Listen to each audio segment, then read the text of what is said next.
Monday, then you already know what I'm referring to. But we got a lot to talk about. From TNA, WWE to tonight's SmackDown, which is supposed to be very interesting. And of course, I'm not doing this by myself. I have my WWT siblings with me today. Well, at least three. One of them don't know how to get off of work on time and come be with us and stuff on these days, But we gonna let him slide anyway. But we have everything that is all elite. Stone Cold Courtney is in the building, and she and TK ain't the only one with silk presses out here just styling and profiling no more. Courtney, how you doing? I had to look up because it's Friday. Happy Friday. It has been a week. It has Yes. been an absolute week, and I'm just curious on what's going to happen with SmackDown tonight. We saw some clips from TNA last night. A certain ruler. Yes, indeed. Yes, indeed. And we're going to get into that today, of course. But also, I have my tag team partner here as well. And she is also going to be having the SmackDown watch along. As y'all know, it is Honey Night SmackDown. And you definitely don't want to miss it today because you already know. If you've been on the socials, we got a final boss arriving. And you do not want to miss the reactions of Honey when that music dropped. But as of right now, Honey is here with us on WWT Live. Honey, how are you doing on this Friday? I am grooving and moving on this Friday. I smell what The Rock is cooking, and it smells pretty damn good. I also am hearing there's a certain tribal chief lurking and arriving. So I mean, I don't know what to expect. If this could just be a night dedicated to the bloodline and Wyatt Six, I'd be a happy camper. Hey, you never know. We do know the Wyatt Six is lurking around. Haven't heard too much from him, just except a few of the clips. But with everything that's going around, we really don't know what's happening on SmackDown, but we are going to talk about that as well. Shout out to the folks that are in the chat. Real Talk T, glad to have you here, becoming a YouTube member. We appreciate that. Pachu Deshaun is in the building as well, saluting all of us here. Jeffrey, glad to have you here from the British Islands, as well as Eric Isaacs, man. Happy Friday to you. Our producer from the future, Mr. Dylan Matthews, aka DM Hunk, is here. Lewis Johnson, glad to have you. Easy Not, I don't know who made the potato salad, but they put raisins in it, and so I guess that's why they're not saying nothing today. Okay, but there's raisins in the potato salad because we don't know what's going on. That's a little nobody. My potato salad. Hey, something's going on in the SmackDown potato salad, and we gonna go ahead and jump into it because, like I said. When I'm running the ship, we do the SmackDown preview first, so that way our producer from the future got enough time to cut some clips, and he ain't got to be worried about us. Tonight, none of this may be happening. Just letting y'all know that now on tonight's SmackDown. We've heard a lot of things that some matches have been scrapped. A lot of changes are going on before Friday Night SmackDown happens, so we're just going off of what we've seen so far that's supposedly supposed to happen. We know that Jimmy Uso and Drew McIntyre are supposed to be going one-on-one, which I think is probably, if it's still happening, that's going to be one of the matches of the night. We also have the tag team titles on the line. DIY taking on Pretty Deadly for the tag team titles. Again, all of this is kind of like 1993. This is all to be determined because match cards change. Yeah. Of those posters. And we also supposedly are supposed to be having a 6-man tag match with a returning Solo Sikoa, Tama Tonga, and of course the tribal werewolf himself, Jacob Fatu, will be taking on Damian Priest, that big SOB himself, Braun Strowman, and the WWE Undisputed Champion Cody Rhodes is to be in action, which also, we're supposed to be having Naomi versus Liv Morgan tonight, but again, we're not sure what's happening with the card, but we do know allegedly. Yeah, all of this is allegedly, supposedly happening tonight. But we do know one thing that is scheduled to happen that has not changed. It has not been, nothing has changed about this announcement. And it just came out of nowhere. Yeah. Yeah. Yee! Came out of nowhere like an RKO, baby. Woo! It's just like woof. I'm like, I'm sorry.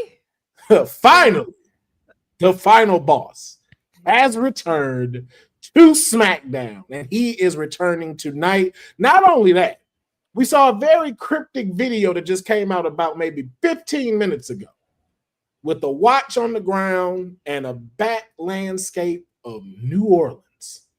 And we know that WrestleMania in 2026 is headed to New Orleans. So, with all that being said, I want to throw something out there, and I will add. Well, first of all, how do y'all feel about the final boss returning to SmackDown? Let's start there first. I'm gonna start with Courtney, so we let Honey's excitement continue. Honey, how do you, Courtney? How do you feel about the final boss returning to SmackDown tonight?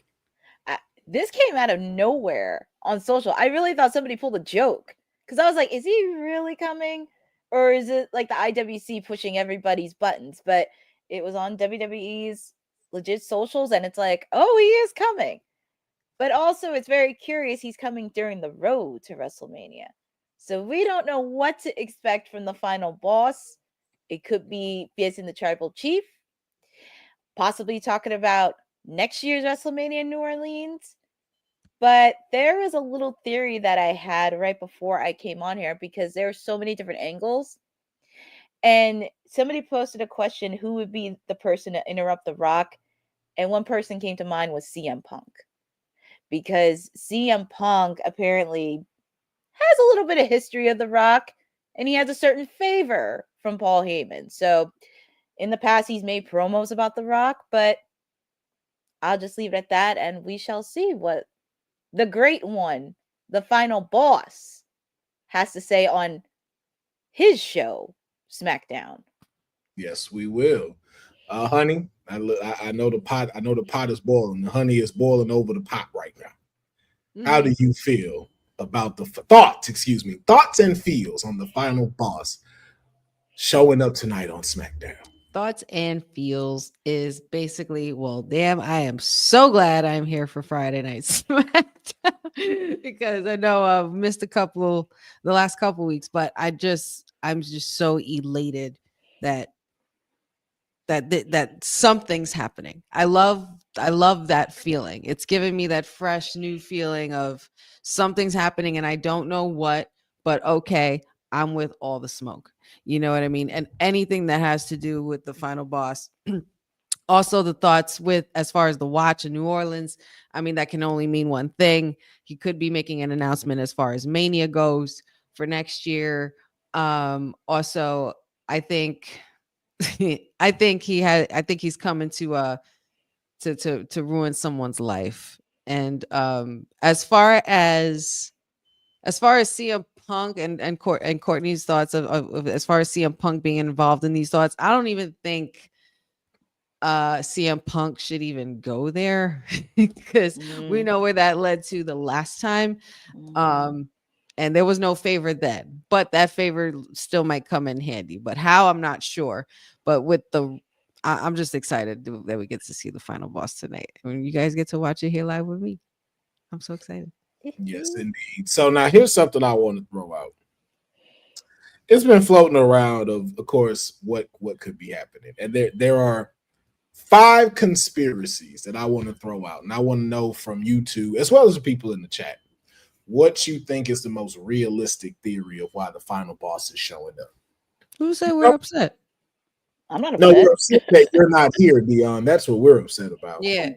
But you can always pop in late. But of course, you're a part of the American Nightmare Clan, so we don't know exactly, what you're or the people's champ. I mean, I'm confused, but still, I mean, he's right here. I'm not sure why you're not. The rules we know: if you can type, you can get on.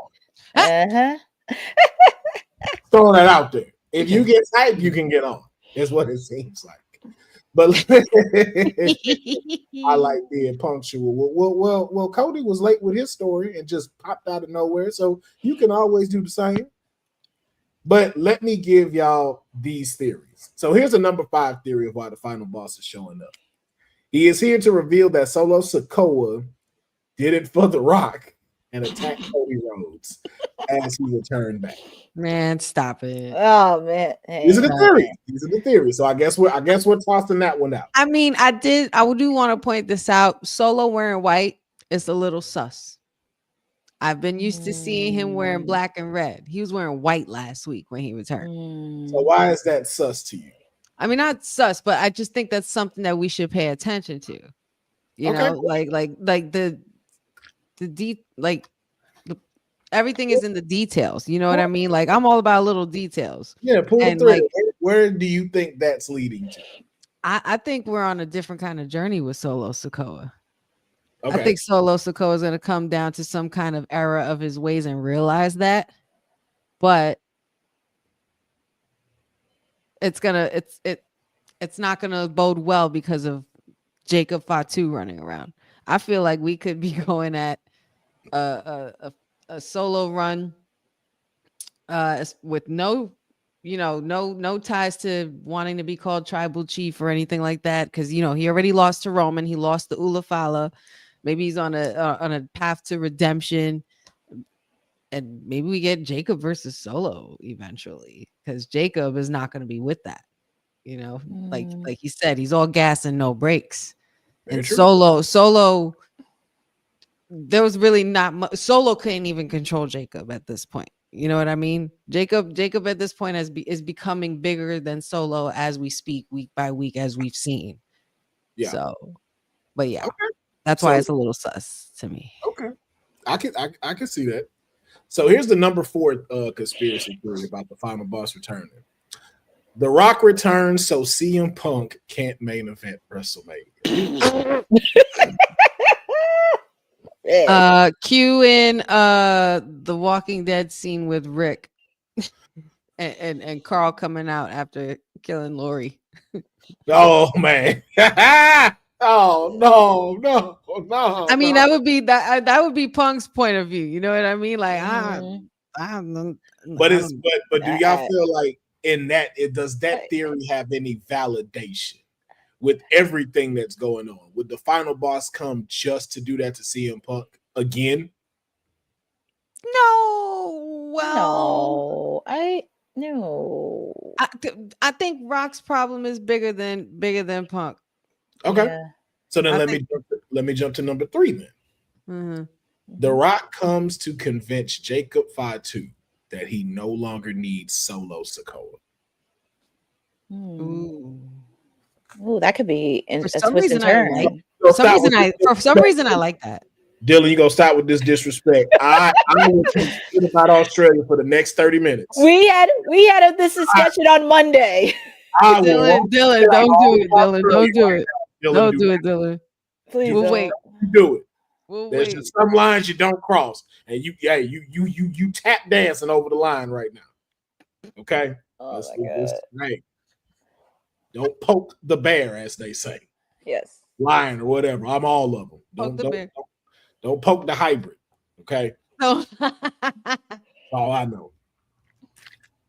I'm sorry. As I was saying, Courtney, your thoughts? I think that could be an interesting turn because we saw what happened last week between Jacob and Solo. So that could be a really interesting turn. And plus, we did see him at Bad Blood in that tag team match. So maybe a lot of behind the scenes work. Because the last time we saw him was NXT. Oh yeah, NXT. Yeah. So maybe that is something. Now here's the number 2 theory. The Rock finally challenges Roman Reigns to a match. Y'all know what I'm finna say. I was robbed. Y'all owe me this. So you damn right. That's what it should be. Because if my tribal chief is gonna be in the building tonight, I mean, but I'm not sure why Roman would be, because Roman's problem is with Seth, and Seth is on Raw. So and technically Roman is on Raw.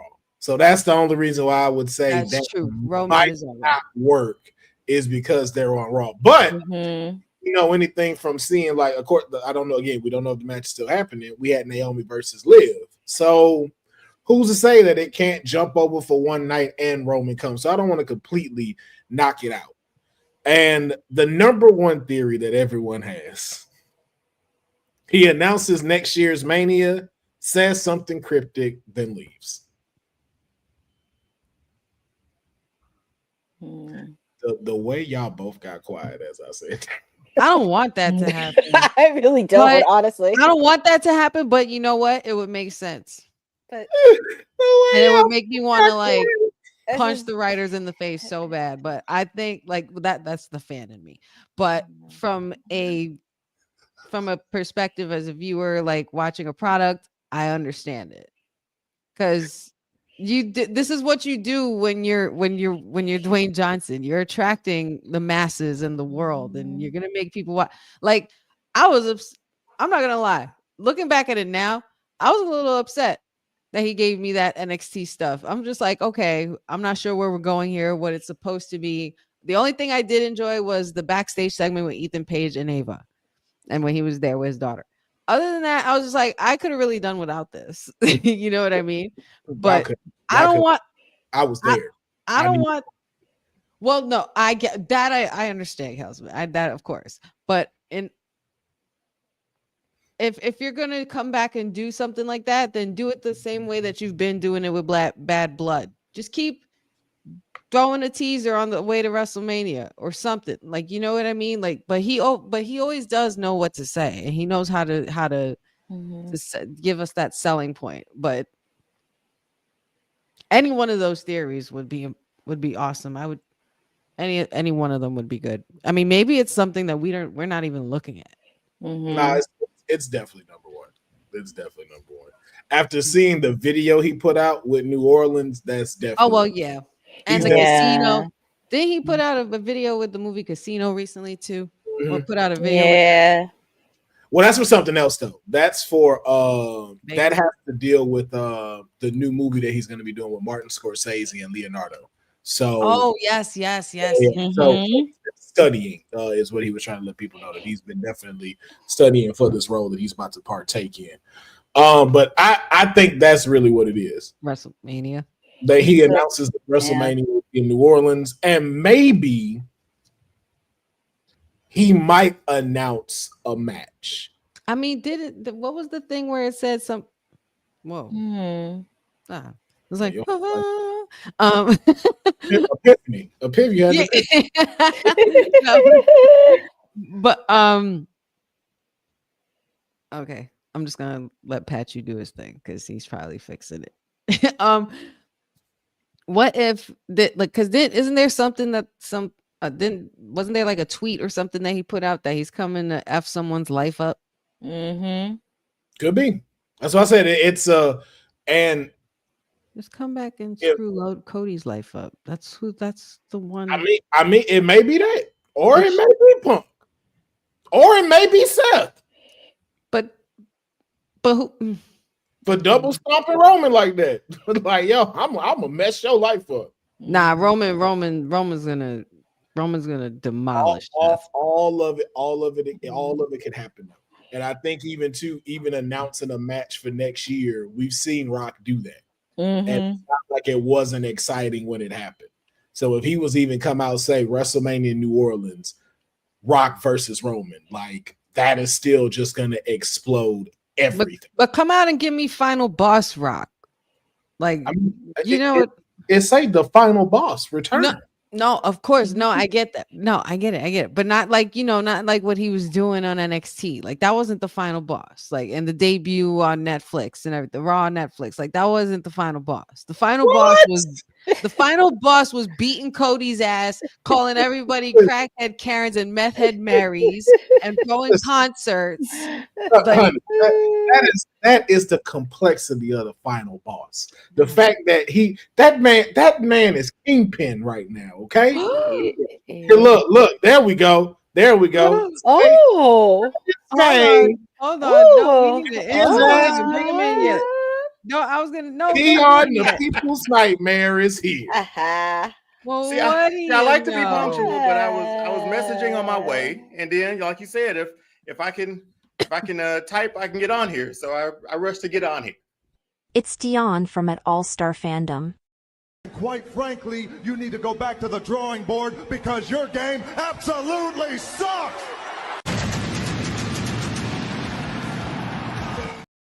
There we go. Dion, well then, since you have finally returned, wait, are you mute? The whole episode's about this, right? No, the whole episode is not about this. We have a lot to talk about. Okay, I want to get your thoughts on it because we do got to keep pushing forward because I want to make sure we get done within the next hour so Honey can get ready for Friday Night SmackDown. Because I'm gonna again, need all the energy. I can't, man. Yeah, This we have announcement alone, bro. yeah, we have no idea what's going on except that The Rock will be there. But your thoughts and feels on The Rock returning, and what could he possibly be returning to do? Came completely out of left field. I don't think anybody saw this coming. This was not reported anywhere. I feel like we had that discussion about how last year's WrestleMania felt like just so unpredictable, so big. It was because of this guy right here, insert himself into the biggest main event or storyline in wrestling. And now we get him out of nowhere. Who could he encounter? He tweeted, he posted something just recently about like the watch and stuff, and it looked like may have been New Orleans, but no, I'm super excited for this one. I'm definitely watching SmackDown tonight. I don't know if it's at the beginning that he pops on or at the end or the middle. That's 3 hours is worth sitting through. And the fact that they may have given him 2 segments is what being reported. I mean, come on. Well, all we can do is find out what's going to happen when SmackDown starts 5 o'clock Pacific Standard Time, 8 p.m. on the East Coast. You do not want to miss tonight's episode of SmackDown, and you definitely don't want to not watch SmackDown without watching it with Wrestling with Honey on Honey Night SmackDown. Right? It might as well be with a community and react with a community. Yeah. I like to think I know my ish. You know, I'm pretty. You know what I'm saying? You get to have Wrestling with Honey. You got Papa Honey that's gonna be popping in and stuff and like SmackDown that. at 3. If there's 3 hours, y'all better not put no time limit on Dwayne. Y'all better let him rock on that mic for a little bit. Well, it's on USA. They might give him an extra 5 minutes. You know, we gotta start that early. I say he'll push for 10. Just give him a whole lap. USA normally throwing 5. You know, they'd be like, okay, we'll let you rock. 3 hours. Just give him the whole last hour. Just give him the whole last hour. I mean, look, we don't know what this card is because apparently a lot of matches were scrapped. So yeah, we don't know like I didn't even know what to think. I'm like, how the hell am I supposed to do honey pot predictions? I can't even predict The Rock is going to show up. He's just going to come in out of the blue. And I mean, I'm not mad at it. I'm definitely not mad at it. But I'm just like, all right, so what does this mean? But then again, SmackDown is 3 hours. Now, and where the hell is my Wyatt 6? In the second DLC for WWE 2K25. That's where they'll be. You know what? Speaking of which, let's talk about that for a second. WWE 2K25. Now, it is well on its way to getting here in the next couple of weeks. And of course, you know, you have your regular version, you have the Dead Man edition and the Bloodline edition. And of course, with the women's roster that is so stacked, man, I cannot wait to play some of these ladies on here, like Lyra Valkyria, like of course my client Roxanne Perez, Zelina Vega, Tiffany Stratton. But if you were hoping to create a character that was going to don the Women's Intercontinental Championship or the Women's US Championship, you are going to be sadly disappointed, as we have learned that both of these titles will not be featured in WWE 2K25. Really? Yes. Wow. Now, for what we're being told is that it will probably show up later in a DLC edition. Yeah. Later on within the game, but it will not be a part of the initial first rollout of WWE 2K25. Speaking of Lyra Valkyria,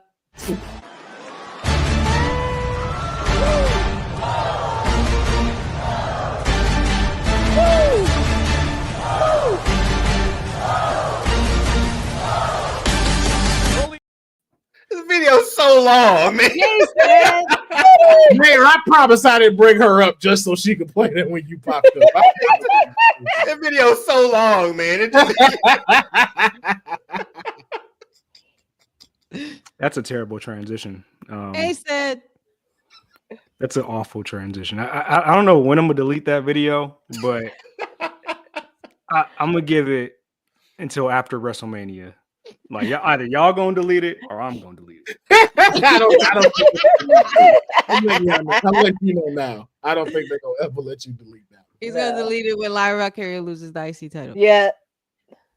That's probably when they go delete it. That's probably when they go delete it. But just real quick, said your thoughts on the final boss appearing on tonight's SmackDown, as well as the news of 2K25 not initially having the women's mid-card titles. I think the game was in early development, probably around this time last year. So it's natural for those titles to not be there. But it's like a two-edged sword. It's the best of both worlds. You'll love the game, and then all these downloadable content packs they start releasing, they're going to make money off that stuff because people are going to crave having those extra belts in the game and using them for different gameplay. As far as Dwayne coming to SmackDown tonight, final boss. I think it's clear that he's going to announce Mania in New Orleans next week, but with matches being scrapped, that's where you have to kind of think a little bit. I think he's all but confirmed in the social media in the comments. He's responding to comments that he's going to have a surprise for New Orleans, but the fact that Naomi and Liv got scrapped, the Bloodline match got scrapped. Remember, there's tension between Solo and Jacob, so they were in a tag team match tonight. That's gone. Mm-hmm. And then he posted the watch that Cody Rhodes gifted to him last year and shit like that. And if you look at Cody's post from like the beginning of the month showing all his tour dates, it shows February 21st, him drinking tequila with The Rock. So there's a lot of things you can read into it. I don't want to speculate too much because I don't want to say jump the gun and say he's just going to take a chamber spot and wrestle Cody Rhodes. I don't know. But it might lead into like more of what he plans to do in New Orleans next year. Because that's a big, like, just like we love going to Vegas and how much like it's Sin City, it's WrestleMania. They've had some big WrestleManias in New Orleans too. That's true. Might be holding himself out for that. Remember, like when he did the Miami thing, and personally, that's my favorite WrestleMania, the year-long build with Cena. If you give Dwayne that much time to build something over a year, you're just going to get so much great content for the next year. So I can't complain. Cinema. That's what cinema. Right. That's what I would need. Like if you're going to give me something with The Rock, that's kind of what I would have wanted if he didn't disappear, before he, went off on Cody. But I'm just like, I don't know. I'm intrigued. I don't like the fan the flames of him actually stealing CM Punk's WrestleMania moments because, like, at some point you just have to fight me if that's like. I just don't see him coming back for that. No. Like that's my only thing. I was like, and this is in no disrespect, but in a way of disrespect. Punk ain't worth you coming back for that. I'm just being honest. Like it's either Roman or it's Cody. Yeah, so like one or the other. I'm not getting on a plane just to come disrespect you. Like I don't care who you are. Like you, love main event. Who's the money on then? Is it a year build with Cody or a year build with Roman? Listen, man, y'all missing the biggest story. Hell, Cody needs it. It was the best rivalry last year, man. And we missing all the details. See this is what's happening. It is gonna be The Rock versus Joe Hendry. This is what the people need. Oh my God. This is what the world has been asking. I need that. This is what. Listen, I need. I'm saying his how name. Small Joe Hendry be looking next to everybody else. You know how small he gonna look next to Dwayne. Hey, listen, we're not tripping about height, okay? Listen, I'm talking about just overall stature. Regardless, I don't know if that's something I need. Look like Rey Mysterio. I need them to right the wrongs of last year. That's what I need. Look how fast people change on their favorite stars. Wow, that's not true. She be holding up the pictures. Now if anything, I would love to see. Would they have a because we said Joe Hendry and Cena. That's what we really said we want, right? I would love to see The Rock take on John at some point during this farewell tour. Mm-hmm. Oh, that's definitely something to do with that. No, I think that's gonna happen at Survivor Series. And I would not be mad if that was both of their last. If that was The Rock's two, is him versus Cena. I think and where he started and with Cena, that'd be dope. Yeah, but I know we got WrestleMania next year coming, so I know it won't be his last one. But I would love to see them at Survivor Series. But again, y'all got to check in tonight on SmackDown. We go ahead and keep it pushing because, like I said, it was a lot of heat this week across all wrestling platforms. Well, maybe except one. Y'all know which one I'm talking about, and it's on Wednesday. But the highlight of that episode. Oh shit! It's right. It's right next to me. That was the highlight of Wednesday. That's right, Courtney. But TNA came out here just, as my uncle liked to say, came and put their thing on the table in front of everybody. That's my uncle saying, and he's has said that in church for some reason. Don't know why, but so much happened on TNA this yesterday, and let's start off with the newest signees. Primo and Epico have signed with TNA, and they say they are here for business. Now, thoughts on the Cologne signing into TNA and what this could potentially do now also with the crossover of NXT. Mayor, we ain't seen you in a minute. Let's start with you. I like it. They've always been a solid tag team. And I feel like they've never really got their just due for as long as they've been around. So if anything, it adds another veteran tag team to your division.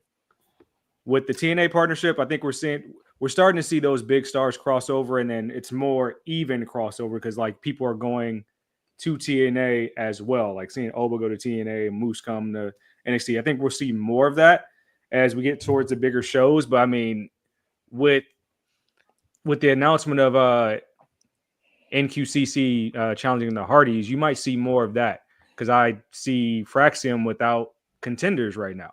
Mm-hmm. Who's to say the Colognes don't throw that challenge out since we're already seeing the crossover on the other side? Very true. Dion, your thoughts on the Colognes showing up to TNA? No, very similar to what said. Got a veteran team coming in to TNA. I mean, just the fact we're talking like TNA big time like this year already is wild. But it's shoring up that tag team division too. Like said, I'm gonna echo a lot of what he said. There's no more contenders for Fraxium. Once they beat the Hardys, who else is there to beat, man? So let's give them the Colognes. Let's work them into a few stories. Let's work them into a few matches. I mean, yeah, they're a little older, but that veteran instinct never leaves. And they're gonna probably help out that tag team division a lot, especially like those up and coming ones that are in the back too. So be able to pick those brains throughout the time that you're there, and then this whole crossover with NXT. I mean, it seems like there's something happening every week now. So, or somebody's jumping ship or crossing over or going through some in-game portal to another place. And this is where we are this week. Yes, we are. Honey, thoughts on a potential match of the Colognes and your favorite tag team, Fraxium? The best tag team in NXT history. Best tag team, yes. In NXT. Anyway, I mean, 10 months. They had the title for 10 months. I mean, listen, it's a conversation to be had. No, it's not. Is it not? Absolutely not. I'm greatest. You got to have multiple title reigns now. We can't apply the Roman theory everywhere. Oh, come on now. No, not right. I agree. They up there. We can't say they not. 10 months is usually like 3 title reigns. And especially for NXT? Yeah. You're forgetting, like, you're talking about Fraxium, like, Jason Jordan and Gable never existed. DIY, Imperium. Imperium? No, I was like DIY, man. I'm talking about NXT. Like undisputed era. They're already better to watch than DIY. Yeah, I mean, you talk about greats all the time. I got to go to UE off top.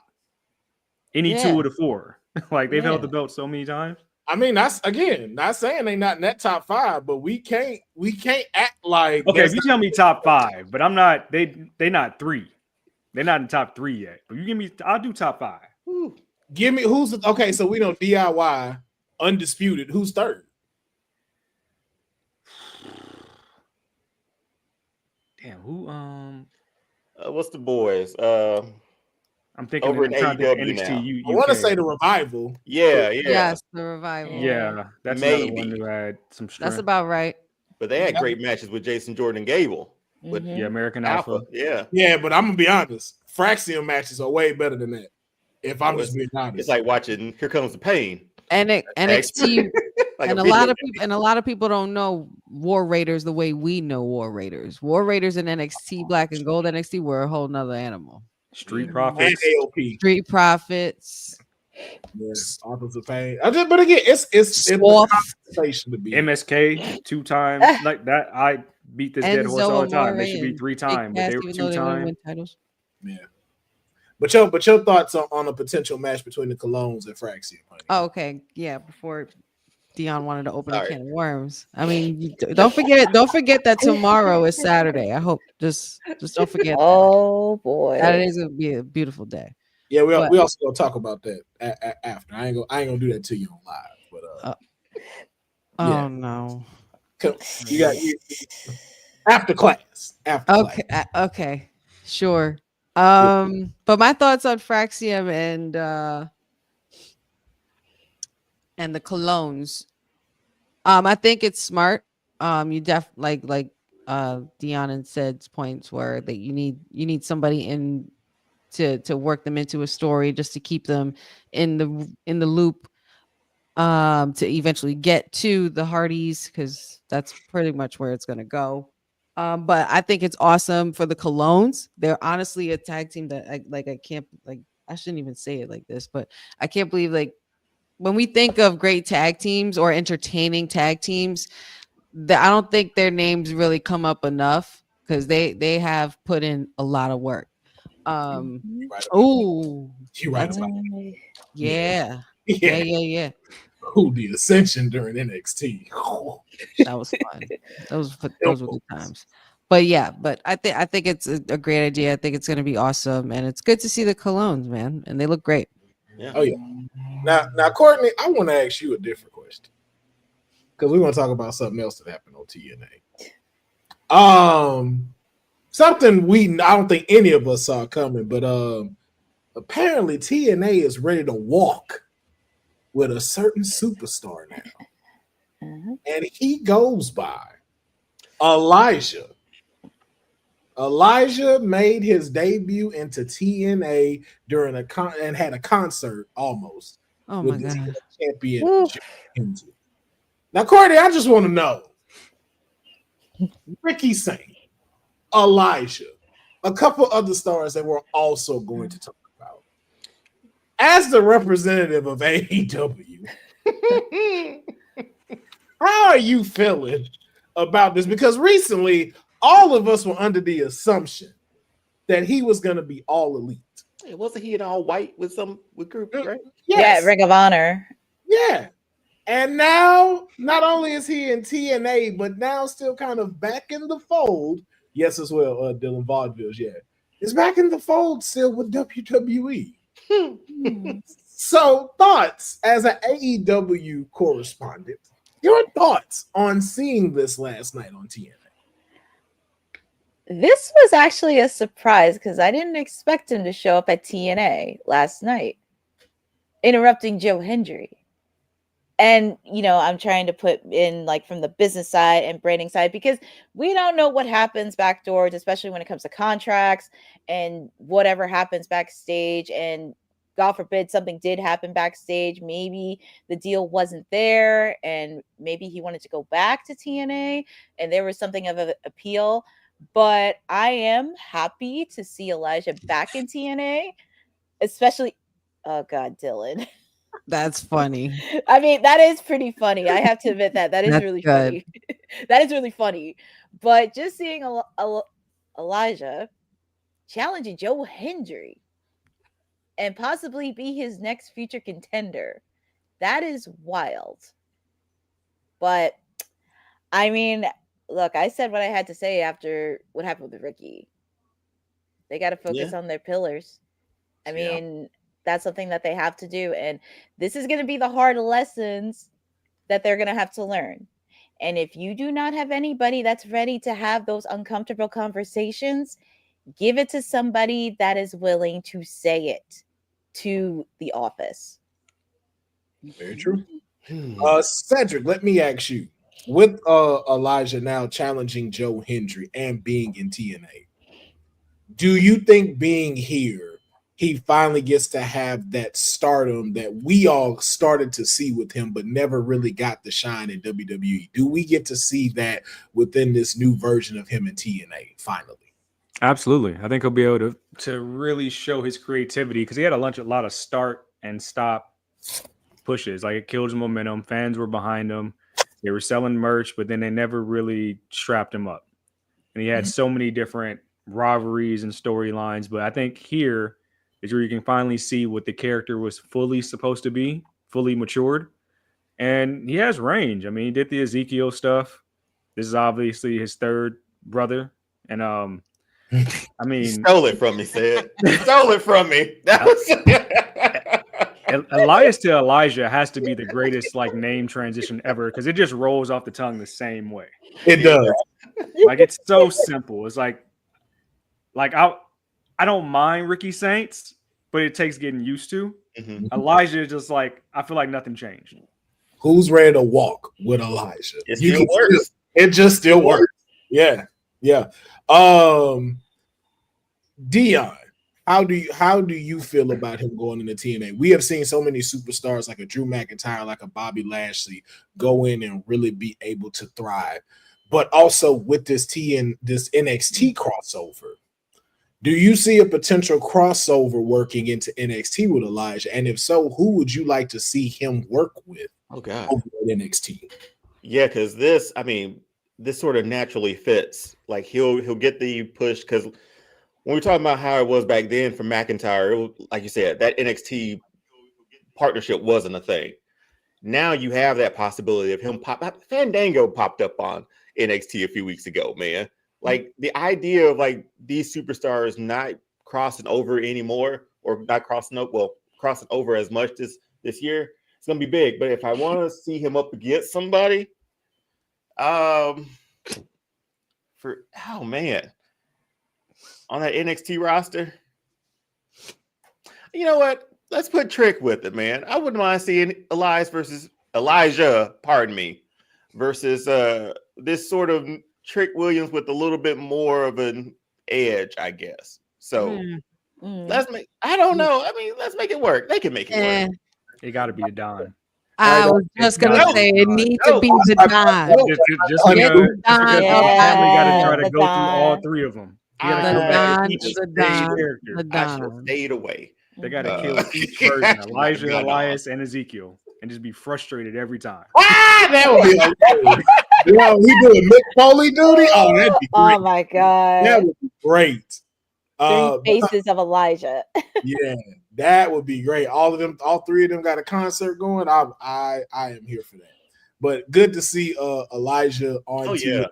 I think it got a lot of great opportunities there. So it's good to see, and I just really hope that he gets that shine and that they take care of him here to be able, and he makes his way back to Monday Night Raw or SmackDown. But now KO is looking. I need that segment too. Like if just Kevin Owens go to NXT for whatever reason and he just be backstage. Like I don't care. Yeah, I would love that. Now we also know that TNA's Sacrifice PLE is coming up March 14th, and we already got a couple of matches that we're seeing, which is going to be the Rascals and Ace Austin versus Wesley and TNT's Tyson DuPont and Tyreek, whatever how you say his last name. Yeah, there you go. Y'all not getting me canceled. Quick thoughts on this, Courtney, with this match. We've seen the feud. How are you feeling about this match being on the TNA card, and who do you think will pull out as the victor? This is going to be a pretty interesting because we already know Zach and Wes know each other very well from that. I don't want to say forgotten rivalry that they had, which is a little bit insane, but you could say it. I mean, shame on you, Hickenbottom. Okay, well, I'm really happy with this one, especially it kind of continues the bond with the TNA and NXT crossover, and seeing a lot of NXT stars appearing on TNA pay-per-views. But if I had to pick with either one, I would give the win to Wesley's team within NXT. Gotcha. Gotcha. And also, breaking news: Tiffany Stratton will be taking on Candice LeRae tonight. Ooh, Jay Uso versus Drew McIntyre is still officially a go. As Jimmy well as Uso. Jimmy Uso, excuse me, sorry. And the tag Big team fan. titles will still be up for defense again with Pretty Deadly. Nice. Honey, who do you see pulling out the victor in this match? I think I might have to agree with Courtney because I'm sure Wesley has not forgotten, everything that had transpired with him and Zach and how everything's fell out. Wait, did he lose? No, he didn't lose. Or am I confused? I might have been confusing myself. But Wait, who lost? Wesley and Zach. They're 1-1. Did Zach beat him? Yeah, they're 1-1.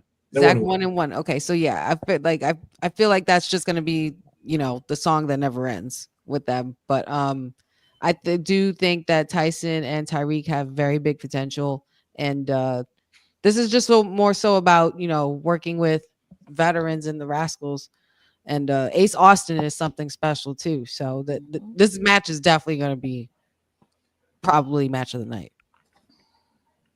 Could be. Wesley and them. Okay. Tyson and Tyreek. Mayor, your thoughts? Who's winning? I don't care. Thank you. They Nobody cares. They didn't turn Wesley heel just to make him a Tyler Perry character. He has fallen so far. Are we for He has Did fallen not so far. say. They didn't No, cut that you man's hair, gave him blonde highlights, and we still just waiting on what's next. It's terrible. Okay, I got a question. Does he look? This kind of looks dope with him as a maybe leader of a group. What are they doing though? But no, let's just think about it. He's Let's say eating this, backstage let's say with this two is the big start. brothers doing Let's nothing. say this is a start. Let's say this is a start. I just looking eyeballing this graphic. I can get down with that crew, man. Nah, because Wesley didn't get slapped in the mouth too many times on Tuesday Yeah. night for me to That's accept why him you as a don't leader. get. That's why you form a group. No, I'm sorry. That's why gangs exist. No, I'm sorry. Kind of You know how your tag team right there and get slapped like Trick Williams did. And the fact that hanger was the highlight of that whole video. Because Then that hanger it just happened with Ricky too. So it's like, what kind of Nah. leader? This is very D'Angelo-esque. You just getting your ass whooped in front of the family. Yeah, It's just happening periodically. And then the promo I saw with Trey Miguel, I'm sorry, Courtney. It was very Ricochet. That's pre-Ricochet, what he's doing now, where it's like, I don't believe you. The promo he just cut. But I think the match will be exciting itself just because they know each other well, they work with each other. But like the rivalry itself, it's like there's not much build to it outside of what we saw months ago. Mm-hmm. So how do we heat it back up?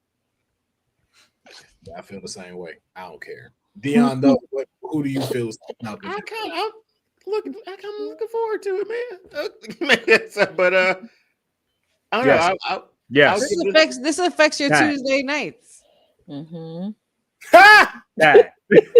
Yeah, but then the bleach Oh my blonde God, Dylan. and the bleach blonde, you out here yeah. just looking like light-skinned Simon Phoenix from Demolition Man. It's like, bro, pick a hairstyle and stick with it. Like, just do something. It's like But we, no- we thought he was going to be in the main event scene. It's like, No. give it some time, man. Like Oba has that title right now. That's gonna be a tough title to get off of him. my problem is that MSK and Rascals for Trios work was right there. Right there. You didn't have to do nothing else but just copy paste. Like, They could have given us matches, matches, yo. And they just, we want to make Wesley heel. Again, it didn't work. Like, That's Braun what we call Breaker- a flop. Braun Breaker worked perfectly. Carmelo Hayes worked perfectly. Yeah. This one did not. This Was one he did. too big of a fan favorite to be a? yes, a he heel? he broke his back, and everybody wanted to see him wrestle again. He finally comes back. Everybody loves that he's actually working again. Just to like do that within like the first couple months, it's like, whoa. Yeah. Even the cuts in the eyebrows don't make me believe that you. I didn't even notice that till you pointed Well, it yeah, out. Yeah, it's like, You're yo, killing the guy, man. stop. Like, stop. Like, what's Get that? off it, man. Like, this ain't you, brother. This ain't you. And they can tell it ain't you. You are not mean. You sign autographs at the airport at 5 a.m. I know you. Yeah. do. Exactly. Oh my god. But one of the matches that I'm looking forward to also is Sacrifice. We're finally getting the TNA Knockouts World Championship on the line. Master Slamovich taking on Cora Jade. Quick thoughts, Dion. Who's walking out the TNA Knockouts World Champion in this match? I mean, it'd be great if Cora Jade could get a W in something. So I'm I'm sorry. That's wild. I just think Man. but so I'm picking her for this match. Y'all didn't let me finish. Y'all jumped on me. Y'all just jumped on me and held me down, man. That's who I have winning this match. Let's shake it up in TNA and NXT. Councilman's and stitches. That's just the way he said it. Is my tone was my tone off? Like, what was the? Oh, he said she got to win it. Something, right? Mayor, who's walking out the TNA Knockouts champion? Cora wins in fashion, in my eyes. But somebody just made a good point. Masha just won the title. I think it's just getting eyes on the TNA Knockouts title more. And she's the person to do that with the whole Generation of J thing. Outside of her cheating to win, I don't see her winning it. At least not this first go around. Okay. Honey, your thoughts. Who walks out as the TNA Knockouts World Champion? Masha Slamovich. Cora J got more work to do in NXT. That's the easiest answer. All right. Courtney, your thoughts? Cora has improved wrestling wise, but I'm going with Masha Slamovich because there is a woman on deck that Masha wants to get her hands on. We don't talk about I'm not going to do that, but I'm just saying there is somebody that Masha wants. So I'm picking Masha Slamovich. I'm picking Cora for that exact reason. Go mess with her without the title. Go do that somewhere else. I would like Cora. I think Cora Jade should be able to pick this up, and I think it would serve her better to be in TNA for a stint rather than remaining in NXT and waiting for the Julia train to finish, then the Stephanie Vakura train to finish, or then just going up and never getting a title. Yo, can you think of like how many people's like stardom and pushes have taken a hit just because the three of them were there now? Like it was already there, but now with Jordan there, it's like everybody got to kind of take a back seat, at least for the next, at least until after Stand and Deliver. Hell, even NXT women's champion is got to worry about her front seat with Stephanie right behind her taking her heat. But we ain't gonna go down that rabbit hole. No. Y'all gonna stop doing that. Hey, listen, facts don't lie. Facts don't lie. Okay, that's all I'm saying. We know the crowd is really there for Stephanie Vakura every time she's on the screen. And all I said was this: you don't rarely see Julie, and when you do, she's coming out for Stephanie. Very odd that she is not the focal point in the women's division, but that's just me. I wonder if they could ever. You guys think we're heading towards champ versus champ, and we get our first champ at Stand and Deliver? Yes, absolutely. Yeah. Women's champ. I mean, yeah, yep. We're giving somebody the Keith Lee moment, but technically it could be for Jordan Grace because Jordan Grace has her eye on both of them. That's what I'm saying. I think it could be a triple threat with all three of them because I don't think any of them need much time NXT past the summer. Was Keith Lee's match a triple threat? Wasn't it a triple threat? No, it was between him and Karrion and Great American Bash. It was just okay, yeah. But again, not only do we see her as double champ, we may see this man as double champ. And I just go back to New Year's Evil where him and Julia were standing on top for the new era of NXT. And I can definitely see this happening again at Stand and Deliver as Obafemi invaded TNA. And I just want to leave this image right here. Not on my bingo card. The Hardy Boys in the same ring together. Wild. And if the wrestling gods didn't want to bless us with just this, they were just like, oh no. This is the appetizer. We're gonna give you the second course as next week. Obafemi and the Hardys take on the system in triple threat action on TNA. And I only got one word that describes It's this. meat. Just quick thoughts on everything that happened with this and leading now into this match. Honey, let's start with you. Just thoughts on this image alone. I'm just happy to be a wrestling fan. That's it. Well put. I'm just happy that, you know, when you manifest things and you say things with intention and you speak to the universe will talk right back to you. And I'm just happy. And you know what they're saying? It's meat. They're saying. Dion, your thoughts on Obafemi invading and leading up to this match next Thursday on Impact. This is fast. Like, this is faster than I ever thought it. Like, once Moose showed up the other night, I was like, all right, we'll get a retaliation. Oba show up the next time. But the fact that we're like, all right, forget all that. Next week, we're gonna put them in a 6-man. That's super fast out of nowhere. I don't know how much like Moose versus Oba will get, you know, but I think this is a good tease for that moment when we really get it at like Stand Deliver. You'll have the face off again with them in the ring. Crowd will go crazy for it. You might not get anything from it, but it's just like that little toe in the water, man. Like, okay, we're good we're good to move forward with this. But this was quicker than I thought. But nobody's pulling punches right now, man. Like, it's like, let's put these type of matches, let's put these type of rivalries, let's mix up all the rosters and see what happens. And I'm like, honey, man, I'm enjoying this. Like, but again, did not expect it to be next week. Yeah, and let's not forget, Moose will be pulling double duty that week as on NXT. He will be defending the X Division Championship against Lexus King. See that too. But Mayor, let me get your thoughts. NXT champion now on TNA, leading into the 6-man tag match. I know we've always talked about TNA needing W's, trying to make sure that this crossover partnership is working well. How do you feel now about it after seeing what we're seeing now? I think they pulled the trigger at the right time. And to be honest, that's the first time I think I've seen Oba's face look visibly shook. So great character work by him because he pulled up on Moose 2 business days later. So it shows that he takes the threat very seriously. So I think they're building it the right way. And like I put in the chat, once upon a time, they were saying Moose should go NXT, whatever, with the partnership. And he said it was beneath him. He wants to go to Raw or SmackDown.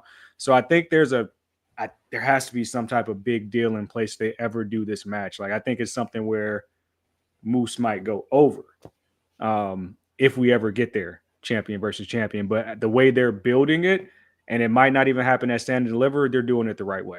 Mm-hmm.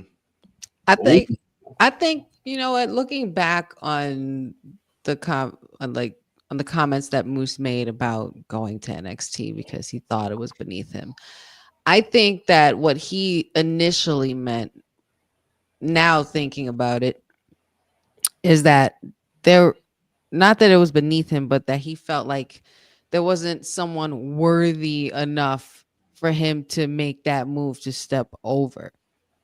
And then Q and Oba, and then we have this. I feel like maybe we might have taken, or you know, the internet wrestling community or the world might have taken those kind of words out of context, because you can't say things like that and then you end up showing up. That's kind of like a little weird and hypocritical, but I'm just glad we're here, like I said. Or they made him an but I offer was just he didn't turn down. It was Yeah, like, hey, I was like, all this. Yeah.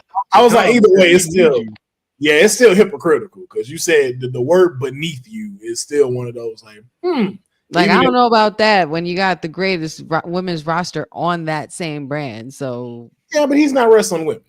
No, he's not. We're talking about the men's division now.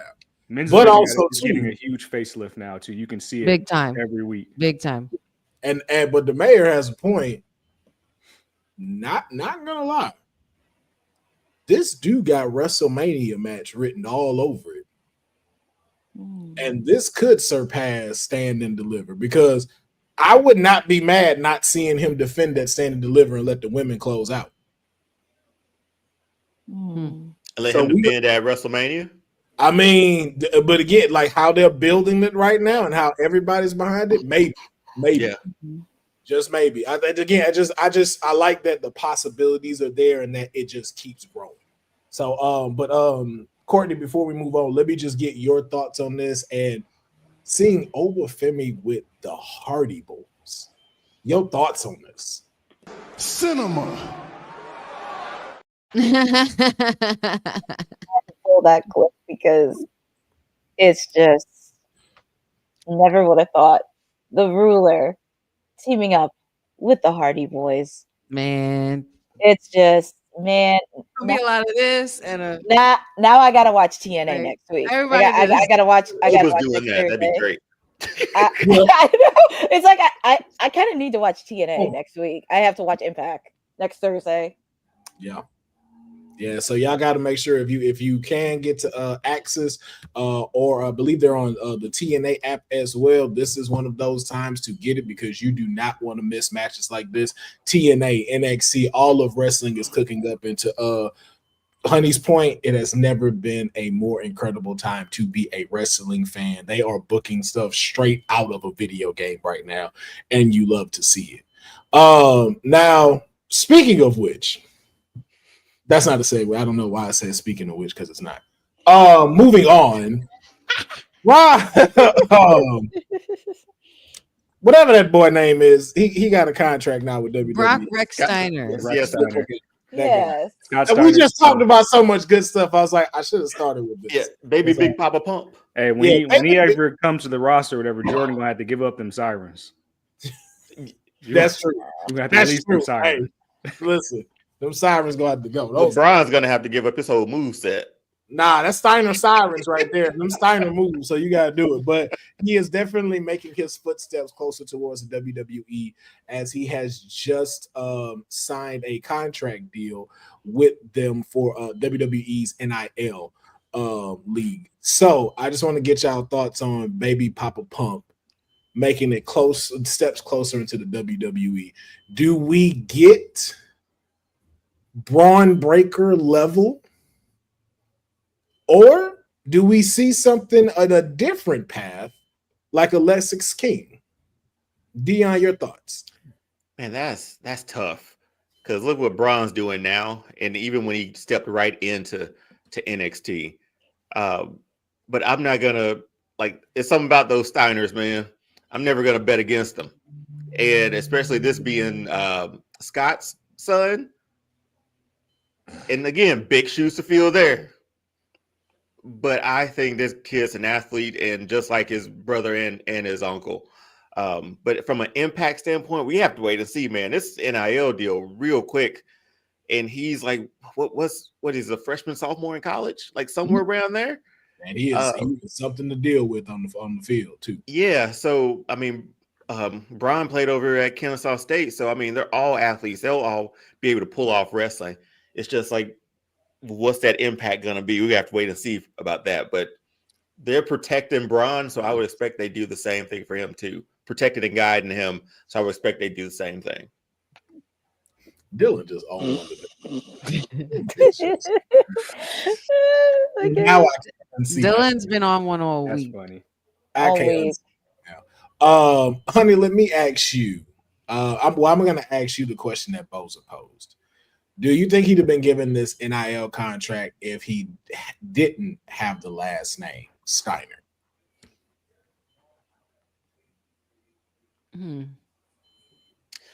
See, that's a fine line because, we could sit here, say nepotism, et cetera, but I mean, if the opportunity is presented to them and they are a great athlete, it's not unfamiliar but unknown to us that a lot of superstars or WWE superstars were once former athletes. So I mean, it's only kind of like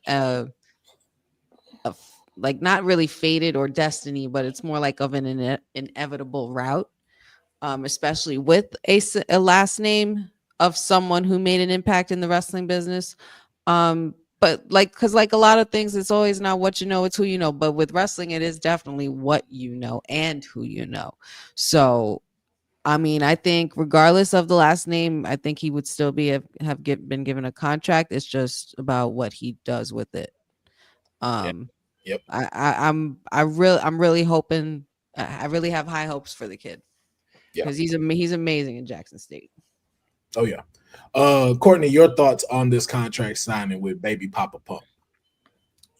I think this is a good opportunity, and especially what Dion mentioned is kind of like a wait and see to see where he goes.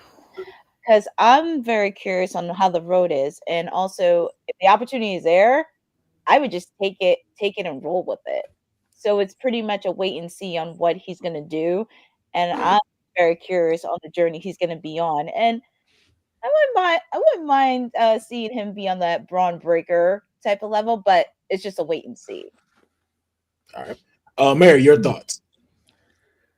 I think it just makes sense. I mean, I don't think anybody foreshadowed Braun being the type of athlete that he was, and he pulls out all of Scott's old stuff. Scott was the athlete in that tag team in the late 80s and 90s. Like, so naturally, I'm pretty sure as kids, they watch both their fathers or maybe even traveled with their fathers to some of their wrestling shows, things like that. So it's something in the genetics.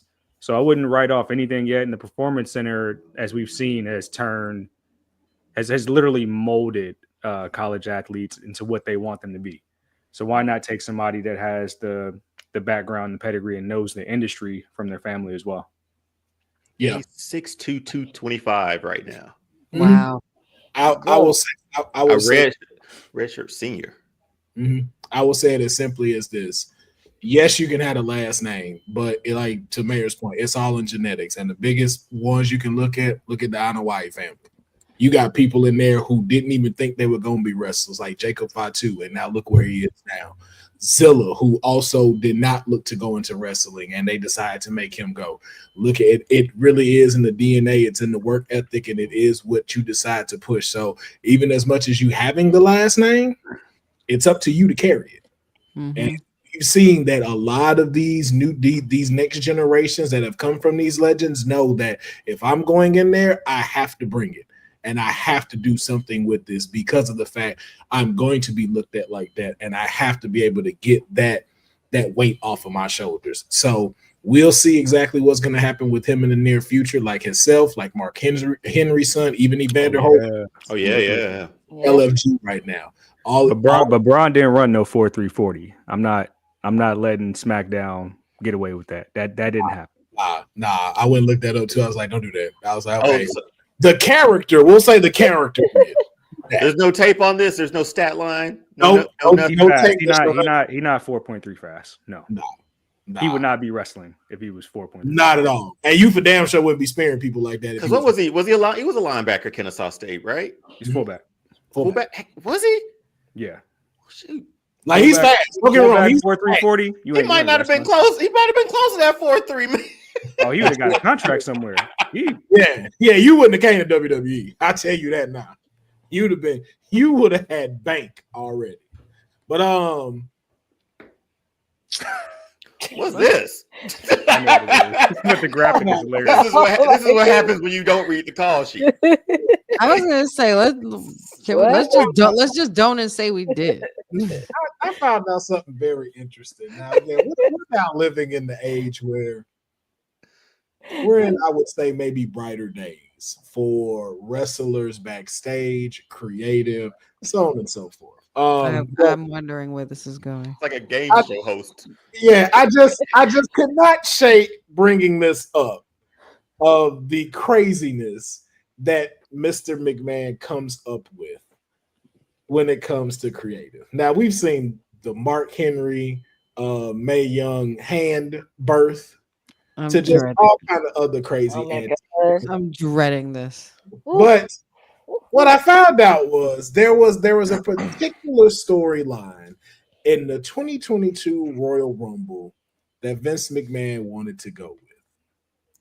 And the idea he pitched is that Ronda Rousey was going to eliminate all 29 entrants in the Women's Royal Rumble and win and go on to headline WrestleMania. This was like the number one thing he wanted to run with for the 2022 Royal Rumble. You know how pissed off people would have been That's the like year she midway won it, when you though, finally still, caught right? on that it was gonna happen, and you just waiting to see like, ain't no fucking way. But that's the year she still won it, right? Yeah, But she Yeah. came out last, I think. she came out last because she had made her return, basically. I think the look on Honey face just lets out. This is bullshit. I'm more on. Off is the direction you can fuck. More interesting is I think Shayna Baszler tweeted out that she's the only person in history to eliminate the field in the chamber. So that's like the same type of aggressive idea there. But for the Rumble, when you're talking like an hour long match, that's wild. Going in at number one. You could make me believe that Brock Lesnar can go in at number one and not throw everybody over and make it to 30. I'm a firm believer. You could make me believe that Stone Cold could do it because he's stunned about every single person that came his way. You could definitely make me believe that Shawn Michaels and Ric Flair also have done the same thing. I'm not sure if you could convince me to believe that Ronda Rousey could pull that off. I'm gonna say it just like this. If they would have pulled the trigger with that with Ronda Rousey, you would have never had another women's Royal Rumble ever again. Probably not. They'd have scrapped. Probably not. Nope. They'd Literally, have been like, you know what? 29 women entering just to get eliminated by just her. It's like, what story are you telling me? They'd have been like, you what know are what? you Mae doing? Young. Let's go back to the Mae Young Classic. Let's just go. Let's start doing that again. We're not gonna do the Royal Rumble no more. But that is maybe some of the reason, of course, with other things as to why WWE and TKO have moved into a different direction. And so I just thought I'd throw that out there because it was hilarious. That was Oh, boy. stupid. Speaking of also hilarious, to me at least, Charlotte Hogan is in the news again. And but this time it's a little different. This time it's a little different. Now, a Hall of Famer said recently in an interview that they would love, well, actually, the headline stated they were begging, but I don't want to say it was begging. I'm just going to say that they alluded that their retirement match, they wanted to have Charlotte Flair be the person to wrestle in their last match. And very funny enough, because of this Black History Month, the Hall of Famer that said this is none other than the former WWE Women's Champion and Cruiserweight Champion, Jacqueline. Jacqueline wants to go out facing the Queen. Courtney, your thoughts on this? On this potential retirement match, and where should it happen? Oh man, Where it should happen? Be honest, Courtney. Should it happen? Should it not happen? Let's ask that. Let's honestly, I'm gonna be honest. I love Jackie with all my heart. Replace her with Jazz because actually no, scratch that off because it's just I'm just wrapping my brain like Jackie of all people against the Queen. Come on, like I just have nothing. I have no words, and it's Black History Month, by the way. Honey, should this match happen? Yes or no? No, it shouldn't. Hell no, it shouldn't. Mayor? Jackie, not Charlotte, especially not Charlotte. Like at least Bianca, or like Naomi or Naya or like I don't know. Mayor? I'm dumbfounded that it was Jacqueline. I did not know. I did not expect that to be Jacqueline. I was thinking any other name, but easily no. I get why she might want Charlotte from a pedigree standpoint in the last name, but if it's going to be your last hurrah, you want somebody that you have some type of chemistry, or at least somebody that's going to sell for you, sell something for you, and that's not Charlotte. Very like true. it's not going to look good with her trying to sell for you. So Nope. I would hope that while it's in kind gesture, I would hope that she considers some other options. Yeah. Yeah, I've been sitting here trying to sort of think about how that match would look or who else we could possibly pick for Jacqueline, because it'd be dope for her to get like a retirement match. But I don't know if it's Charlotte either. Again, the prestige is there, the title reigns is there, the queen being the queen of the women's division, queen of the women's division. Yeah, I think Jackie could pick someone else or could. I do like the Bianca side of things because Bianca tells her ass off every single time she's in there. Make Jackie look good at this point in time too. So yeah, it's I don't know if Charlotte's the one. A little shaky on that one. That's an advantage too. I think Jacqueline's pretty short too compared to Charlotte. Yes. Quite simply, this is how I feel. I'm not feeling it. And to Jackie's retirement match. Hey, sit the fuck down, Funaki! Hey, No. But you know what? women's wrestling talk. It's honestly not out of the realm of possibilities because she's at all these pay-per-views, they're doing like these like legends reunion sort of thing, like sort of like how athletic departments invite, legends back or alumni back. So they're doing a good job in sort of like bringing her back into the fold. There could be something there that they could be working on. First of all, the last time we saw Jacqueline, she looked like a manager at AT&T. Stop. I ain't gonna let you. We can't sit. Hey, y'all gonna let we're not gonna every time I'm talking, we're not gonna showed her. You let you sit here. Listen, Stop wrestling. it, All I'm saying is this: Well, wrestling looks like it is behind. Well, you going to hell. Will. Hey, listen, I'm just keeping it real, okay? We ain't seen her in the ring. There's a whole generation that ain't seen her in the ring since, okay? Natalia be opening up the dungeon, I didn't see Nikki up in there.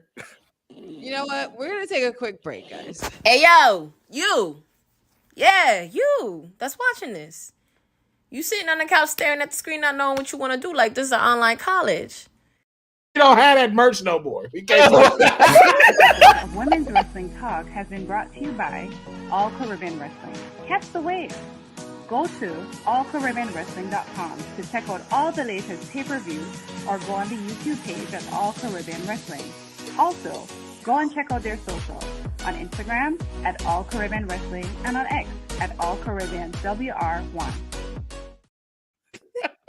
not the commercial being discontinued. Like it's Deadpool, You just cut off the commercial. We don't sell them no more. Oh, regardless, it's WW Talk Pod, dude. The whole thing, man. Like, nah, But that was fun. Oh my god. We got new members. They're gonna be like, I ain't see these shirts up here. Oh man. Oh, I still said what I said, but we ain't got that merch no more. We got that merch no more. But where's the commercial? Just like said, my check is not cash for that. So when it does, we might get us a new one. But checks have to be distributed in order for more work to come out. Just saying. Simple ass, stand, deliver. WrestleMania, we AEW Revolution. Courtney, I'll try to go. It's in LA. We just want simple and want some butter. Well, yeah, because your clients, because your clients can be wrestling in Revolution. I mean, I don't see why not. You should not be there in person. Speaking of which, I forgot. You want to watch real women's wrestling? I forgot. I totally forgot. But let's move. What did I delete, Jeffrey? I do be deleting shit. I ain't gonna lie to you. I do it discreet, but I don't know what you're saying. I delete it. There's a few things I'll be looking. I'm like, there's a few things you deleted. Yeah, I'm like, oh, I know who got rid of this shit. But a little more news that I'm sure will make Honey's dimples pop out is the potential return of Mr. Aleister Black himself. Now,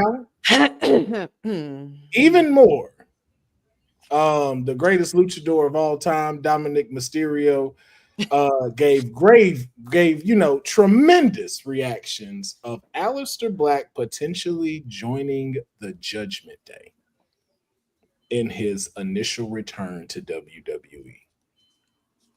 Now, Honey, we're gonna start with you as you rubbing in the body butter. Thoughts on Aleister Black joining the Judgment Day?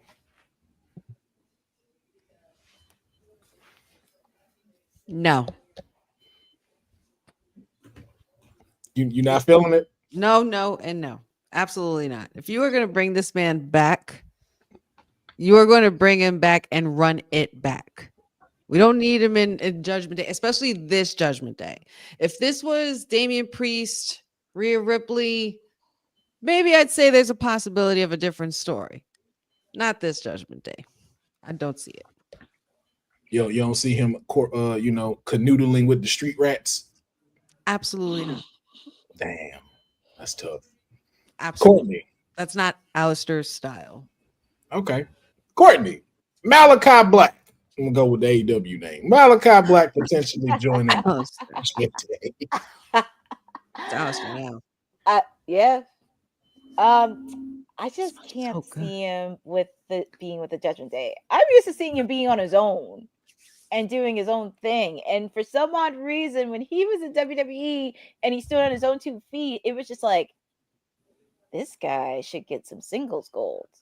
This guy can give a good promo. So he needs to be on his own 2 feet with himself. And well, don't be shocked if he crosses paths with Mr. Karrion Kross. Okay. Dion, your thoughts on Aleister Black becoming a member of the Judgment Day?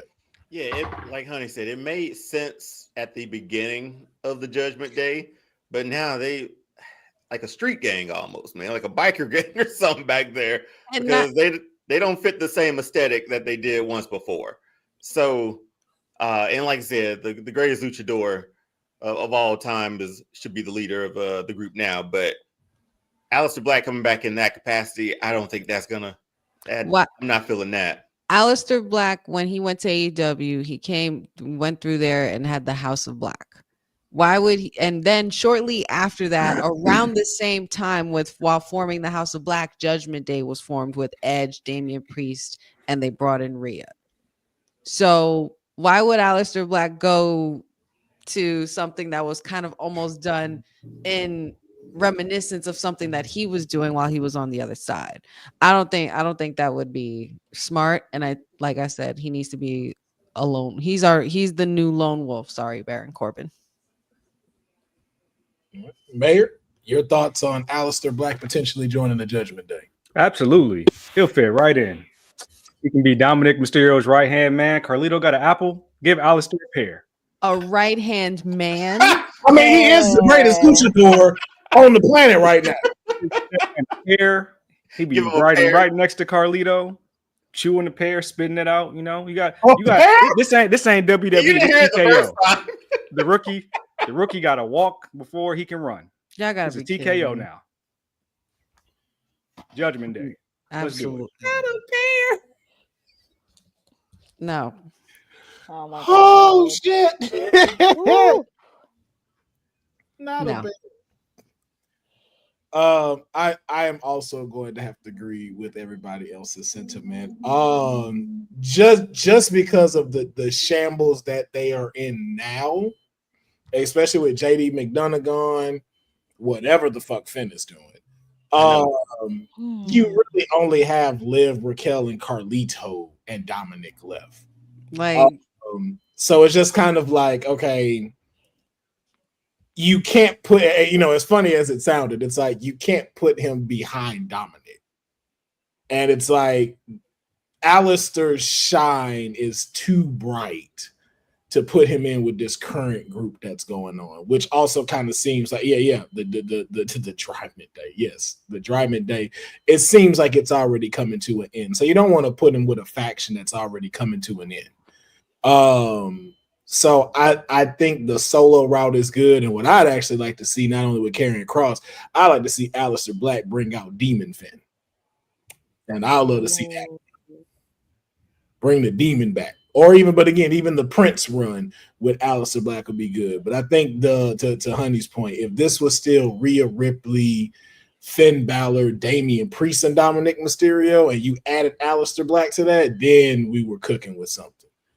But right now, like we said, I don't even call them the Judgment Day no more. It's the Street Rats. in my opinion. And if anything, if you're gonna put him in a Judgment Day, you're gonna make him the leader.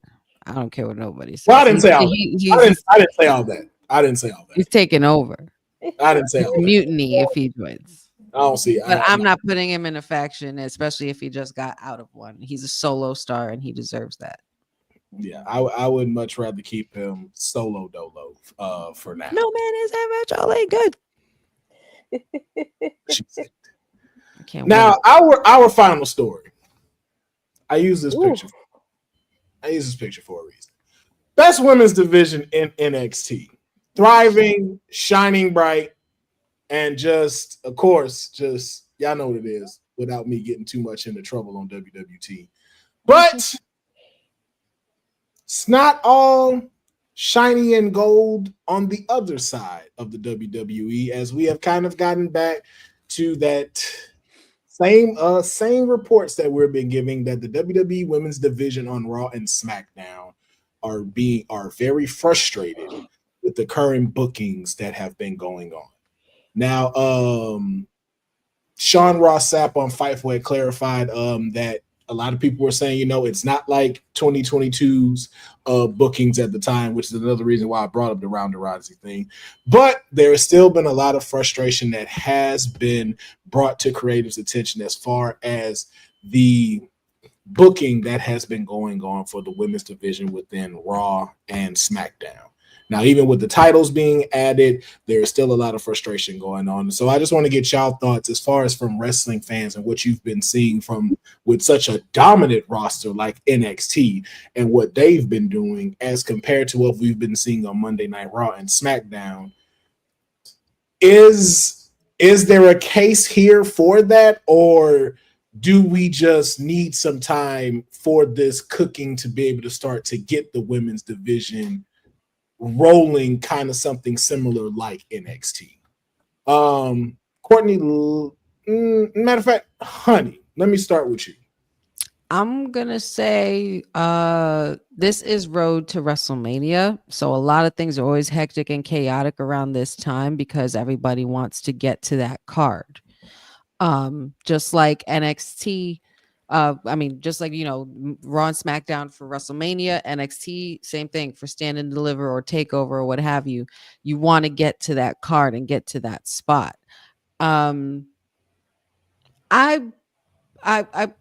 So to be fair, this has been kind of an ongoing thing before we started with the road to WrestleMania. So even two examples that can be given, for instance, Natalya. They were supposed to be when Natalya re-signed her contract. There was a lot of creative that was supposed to be going to Natalya, and now you don't really see her, as well as another example, Lola Vice. A lot of creative was supposed to be put behind her, and now she's off the show, as well as folks like Thea Hale. And, of course, another of being Zelina Vega, especially after Backlash and what she had with Rhea Ripley, and now kind of just being put into the NWO and really not going anywhere. So I just wanted to make sure to just clarify it's been leading up to that before the road to WrestleMania. I think it's just one of those things that you got to let simmer and have everyone be able to find their rhythm on the machine. You know what I mean? Like to find their niche. And it's not like any one of these girls aren't capable of doing just that. We had Thea Hale's run with Chase U. The hype was around her. We had, I'm trying to think of who else. Oh, well, you have the Meta girls build up. You have Lola Vice. Kaylani Jordan coming into the forefront. There's still a lot of room to be had for the women's division, and there's a lot of fresh faces. There's just I think it's also about what like the hottest stories are. You know what I mean? You're looking at those numbers and you're seeing exactly what it was that what the subject was that they were looking at the time for those ratings to go up. It's give and take. It's a lot of give and take, and it's a machine, and it's just the way way it goes sometimes. But I think that also with all of this being said, I think that the women's division, especially with how the closeness that they have, and how they've said numerous times, the locker room has changed now. It's different. I feel like with Shawn Michaels being the way he is, he should be able to lend that ear and be able to listen and hear out their thoughts and see what kind of ideas they come up with. I know there's also a lot of buildup with bringing more in. You got the NIL, you got no. NXT's good. We're It's talking just about Raw. the Talking whole about thing. Just for clarity, these are women on the main roster. Main that roster, are, that are that's why I took the voicing picture. this Okay, you put up disgruntlement. NXT, so I got confused. Yeah, no. We were saying that one's thriving. That one's great. We're talking about as far as like the roster for like the women in the for Raw and SmackDown. That's why I took the picture down because like I may have made that confusing. Well, all right. Well, that's different then, because Yeah. if I have to watch another Liv Morgan versus Rhea match again, I'm gonna lose my shit. So that I understand. Though it was it was the hottest storyline all throughout last year, aside from Drew McIntyre and Cody finishing the story and everything like that. They were Rhea and Liv were dominating, and they had Dominic turning with the double turn and the kiss at SummerSlam. It was great. But if I have to watch another one of those matches, so that I understand that there's some kind of conflict as far as what they're trying to do. Then you had this Royal Rumble situation with Charlotte Flair, which I'm sure which would add to a lot of the frustration, I would think, as well. But I don't know, man. It's tough to say because I'm not in those locker rooms. As much as we'd love to be a fly on the wall in those offices and in those rooms and stuff. I mean, it's just more so about being able for each superstar to be able to find their rhythm or find something that they could work with. Like I feel like there's a lot of times that there comes a time where you need to collaborate. Even if you may or may not like them, you just got to respect their craft. You know what I mean? I'm sure there had been many times in the past where there was a lot of superstars. I'm sure obviously Shawn and Triple H didn't get along on everything, but when it came to business and they had to go to business for each other and do what they had to do, or Shawn and Taker or whoever, whatever I think it's just I think a lot of the storylines with the women from last year have kind of like died down a bit. And so it's like, all right, what's the next hot thing? And I think what could be able to remedy that and pick that back up would maybe be the return of Jade. But as far as everything else, I'm not sure. I'm not sure. I mean, I think, like I said, all these women have talent. They're all capable of finding a spot and getting a spot, but you got to tone it down a notch with some of the old storylines and give some room for other superstars who haven't really had shine. Yeah. Courtney, your thoughts on the frustration of the main roster of women's division? There's just a lot of angles because we don't know what happens in the creative room. We don't know what happens in the locker room. And I mean, Honey pointed out, Liv versus Rhea, also Nia Jax versus Bailey. That was a storyline that happened throughout last year.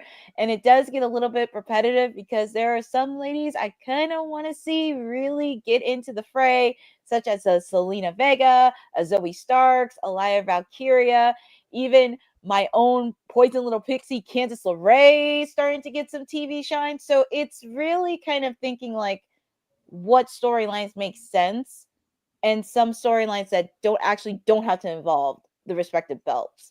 I know they just have two of the belts, like the United States title and the Intercontinental title. So it's just kind of finding out what storylines will make sense in the longevity.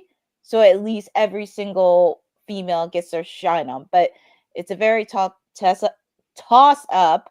But all the ladies are capable of talent. All the ladies are capable of doing it. And it's just kind of finding their own niche and really thinking about because as I mentioned, the promos are very hard to do, but some of them can do promos. And I'm happy some of them are starting to get the confidence to really do promos on their own and stand on their 2 feet, proving that I could be the one leading the charge.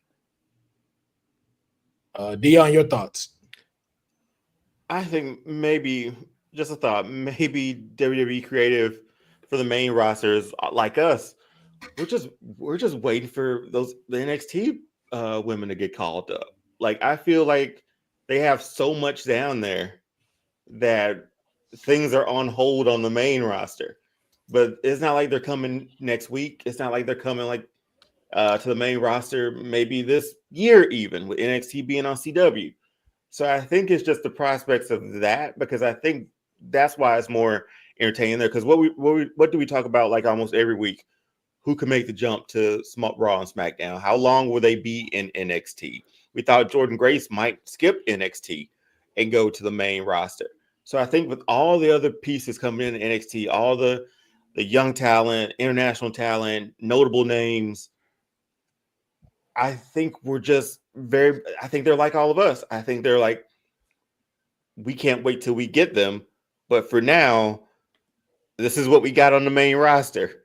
And could they still shake up the main roster? Of course. They've traded, I think, Bailey, and they've made some other things happen. Zelina's moved around too. But I don't know if that's enough to sort of position that women's division on the main roster as well as it's being positioned on NXT. If it's not Rhea, it's not Liv, or maybe Bianca at the moment, I don't know what and Tiffany now, I don't know what's left for everybody else on the main roster, because I think we're just waiting for the NXT talent to get called up at this point. All right. Mayor, your thoughts? So here's the thing about this, and it becomes a thing where criticism is rooted in some type of reality. Where there's smoke, there's probably fire. And it's the same criticism over Triple H's booking of minorities and people of color, where we don't see African-American performers on PLEs for months at a time. So it's not because it's coming out of thin air. Now, with the main roster women, it's not that there's not women there. It's not that we need more call-ups. There's a lot of talent there. It's the fact that we're not telling compelling or captivating storylines with the roster that we have. Take, for example, what they've done recently very easily with Bailey and Roxanne. That can be done with so many other superstars that are just waiting in the wings, and all it takes is a moment to build that, and you can build fire from there. Look at how easily they've done Trish and Nia Jax and Candice LeRae with just Trish appearing in the Rumble and then saving Tiffany Stratton. We don't need more belts per se. We need more storylines that are layered and rooted in storytelling, and we know this is a storytelling company. You have the tag team titles where you've had the Metaphor Girls come up empty time and time again. But where are your former champions with Casey and Kaden? Why haven't they gotten another shot? Why haven't Pure Fusion Collective gotten a shot? And Well, they there's are no a more trio. Pure Fusion Collective anyway. Well, still 2 of the 3. And it's the same thing where you call up people like Blair Davenport and you have nothing for her. Mm. Same thing with Alba Fire and Isla Dawn, former champions. It's like then they just fade away. This is a larger issue with Triple H's booking. It's not that the women are not there. It's that you need those storylines. And what do you need for storylines? FaceTime. You cannot convince me we don't have enough wrestling on TV every day of the week to find a little bit of time there. And we see superstars have to use their own personal time with their social media just to get stories over. So while they're doing that, we need to feature more of that on program. You have 2.5 hours of Raw, three hours of SmackDown. You have 2 hours of NXT. You have main event. And now you have Speed. You can tell these stories, but what we've seen is we've allowed other stories to kind of boggle everything down, whether that be Bloodline, whether that be Cody, whatever it may be. It's kind of stepping on the women's division indirectly or directly. So Triple H has to make a choice. Is this a women's revolution? Do you have this golden pond of women that you can feature? Same with African-American athletes, or is it just, hey, we're doing what makes the most money right now? Because you're going to have a lot of talent. They're going to voice their complaints, be unhappy because you do have that talent. And that's how you get contracts running out. That's how you have people who get released. It's because they're just crying for a chance again. And we thought we beat this 5 years ago. Yeah. Before I get on my soapbox, I know Honey has to go and get ready for the Friday Night SmackDown watch along. So Honey, if you can, just let them know where to follow and support you, and then when you're ready to hop off, that way you can just go ahead and pop off. Yes. Don't mind if I do, y'all. It's gonna be a long 3 hours. Find me All Things Wrestling with Honey on all the socials. Find me here Monday, Wednesdays, Fridays, as always with WWT Live tomorrow. Kayfabe podcast with the boys should be fun. And wrestling, yeah, I said all Wrestling with Honey on all the socials. Yeah, that's pretty much it. Gotcha. And Honey Night SmackDown watch along, in the next 15 minutes. Yes, indeed. All right, yeah. I'm gonna be out. I'll see you guys. Feel free to join me if you like as well. Anybody's feeling froggy. Yes, indeed. Now, let me talk to y'all for a second. Oh boy. So let's start with NXT first. Well, let's start with the main reason of this is something that's kind of similar to AEW. Power, ego, and pride. Now, the reason why you don't see this on NXT, all of these people are prospects. So they don't have a lot of people like lawyers to linger their contracts. They don't have people where ego has to take into place. There's some there. But again, all of these people are up and coming. So a lot of that stuff starts to die down in NXT, and then the organic process really starts to take a hold as to who's going to be a product that they'll be able to push out and move to the upper roster. And right now, the women are thriving when it comes to that. Now, let's go into the big million to $billion machine that is Raw and SmackDown. You have a whole bunch of people that have egos. As much as you've seen CM Punk change, there is no doubt that if he decides he wants to cut a promo and stop someone's match, he has that power to do that. Let's not mention that even if Roman Reigns come, again, not intentionally, to Mayer's point, but someone will get bumped in order to be given that time. And I think that also becomes a very bad problem when it comes to being able to book the women's division, because I've seen from them with Raw and being 3 hours that you will combine people like Lyra Valkyria, Kate and Carter. I'm sorry if I messed their names up. I do apologize. But former tag team, putting them all together to take on Pure Fusion Collective 3 weeks in a row when all of these women could be featured to do dope work. And to Mayer's point, I do have to slightly disagree with you, Dion, because you have folks like Ivy Niles who have just been waiting in the back. Right, they're on the roster. A 5-star match, but instead you're deciding that you want to build Rhea Ripley into this juggernaut that no one can defeat. And so you have not focused on anyone else in your women's division. Same thing with some of your favorite shiny toys like a Bayley, now with a Charlotte Flair, and only with Tiffy Time because of the fact that she became a star at NXT. There is a lot of stuff that's going on over there, but it has to do with ego. It has to do with pride, and it has to do with being able to collect dollars. And the problem is you're not focusing on the biggest thing that can make you money, because what people tend to forget, especially in the WWE, is that the biggest consumers in the world are women. That is why Drake continues to be successful, because, hey, you'll buy it for her and then you'll buy it for your sister. Women are the biggest byproduct of folks that will consume content and will buy product. And you are continuously ignoring that because you want to appeal to superstars like a CM Punk, like a Cody Rhodes, that has to consistently go over. Understanding Cody Rhodes is our champion. Do not need to see him 3 times on SmackDown when there could be a potential match with Chelsea Green. The reason that Piper Niven is not a juggernaut at fucking SmackDown is ridiculous. And the only reason why is because it either has to deal with pride, it either has to deal with ego, and it has to deal with dollars. And if y'all are not seeing the potential in the women superstars you have, that is where we continuously drop the ball. And that is another reason why I see why a lot of people, with the example like a Roxanne Perez, take so long to want to go to the main roster. Why? Because you're just going to get lost in the sauce. To the mayor's point, Blair Davenport went up there, went nowhere. Indy Hartwell won the NXT championship and then got bumped up, went nowhere. You have Candice LeRae, who has just as much history as Bayley, and you're just now making her the speed champion or putting her here. But you have this lackluster drywall of a DIY tag team that you keep trying to throw in our face rather than giving us the Street Profits.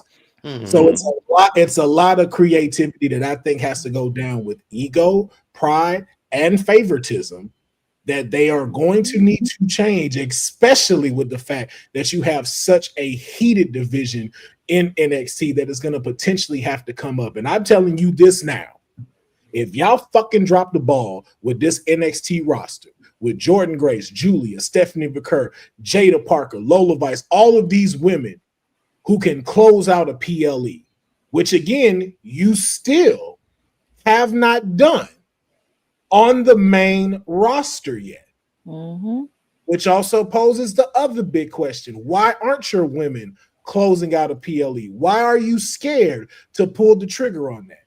Because it has to deal with one of those 3, either pride, ego, or dollars.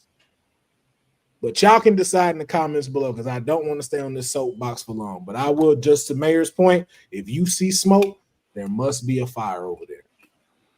That's part of the reason why people like Ciampa waited so long to accept a call up, because he felt like he would get lost.